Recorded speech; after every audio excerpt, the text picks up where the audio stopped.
Brothers and sisters, my name is Cortex, me fucci bang bang, the third. I'm here to interview Shane Donahue, descendant of Stephen Donahue, World War II veteran. Why don't we head on inside and see what he has to say?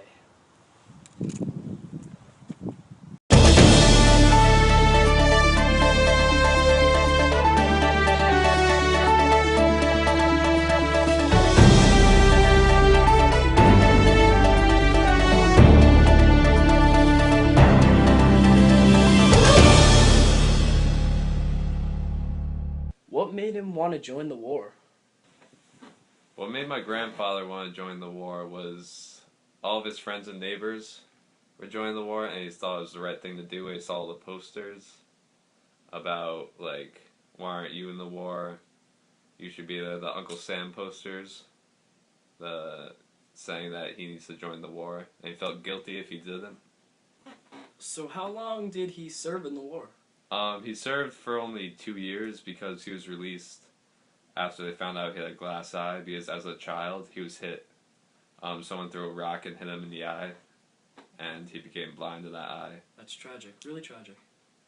So what did Stephen do in the war? He operated one of the heavy machine guns. Was he happy to leave the war? He was very happy to get to leave war and go home because he missed his family, and he saw all the people that were dying and all of his friends were dying.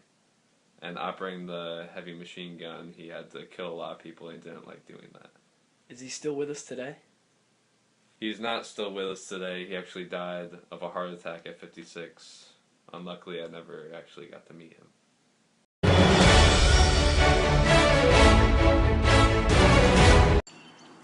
I'm Ron Burgerndy, coming to interview descendant of Valentine Murphy, World War II vet. Let's go.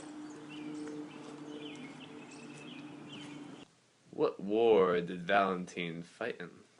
He fought in World War II. What was Valentine's main job during the war? Well, his main job, he built bridges to help get across rivers and areas that they couldn't go through. He built them for General Patton's Third Army, and he met him actually one time, congratulating him after they had crossed one of his bridges. He joined the war. Well, he joined the war because, back then it was just the thing to do. Everyone was doing it, and so there was a lot of propaganda to join. So, he felt forced that, to make his family look good and to make himself, to be a man.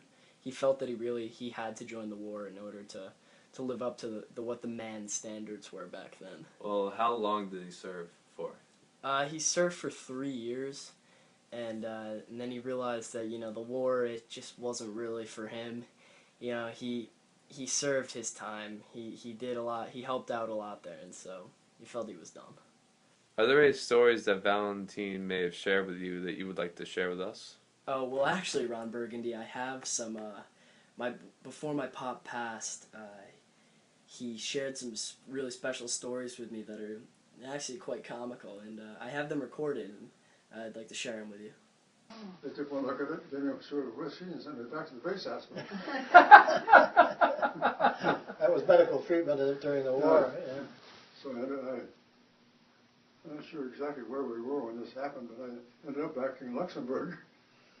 How many years were you in the Army for? About 3. 3 years? Yeah. All overseas?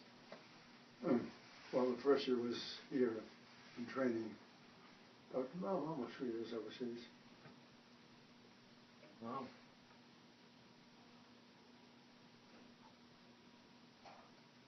Both theaters, too. Both what? Both the European theater and the Pacific theater. All right, they call it theaters, right? That's like the venue, like where you were, where the fighting was happening. Yeah. Yeah. Where were you in the Pacific? And in the Philippines, preparing for the invasion of Japan, which never came. Oh. So was that after you had been in the European? Oh, yeah.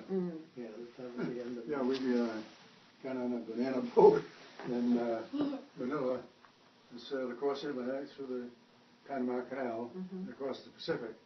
for the weekend of the Pacific, they dropped the first atomic bomb. So we thought, well, the war is going to be over, they'll give us orders to turn around. But they never did. We kept on going.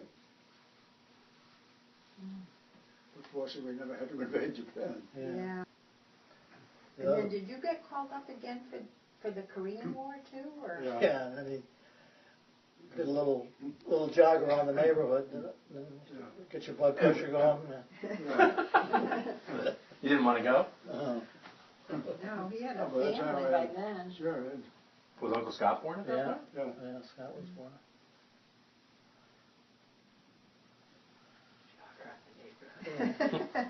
Yeah, all You didn't kinds pass- of tricks. You didn't pass the test? No, I figured that they wouldn't take me because of my eyes, because to get into service to begin with, I had to memorize the chart. I couldn't see it with my right eye, so I memorized the chart. I passed it. Oh, wow. This time I didn't take, that didn't bother me. They're going to take me with a bad eye. Up until the time you were 9 years old, you memorized the chart every time you went to the eye doctor too, to get your driver's license. You memorized the chart. But I was injured more than once. Yeah, one time we had all kinds of battle ribbons. I remember looking at those as a... Now, were you Yes, ever I- shot at? Oh, sure. Did you get hit? No. No.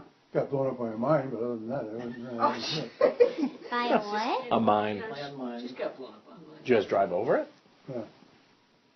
That's what I got the Purple Heart for. That Oh, one. that was the Purple Heart? Okay. Oh, really? Now, how were you injured? Actually, I only had a broken rib.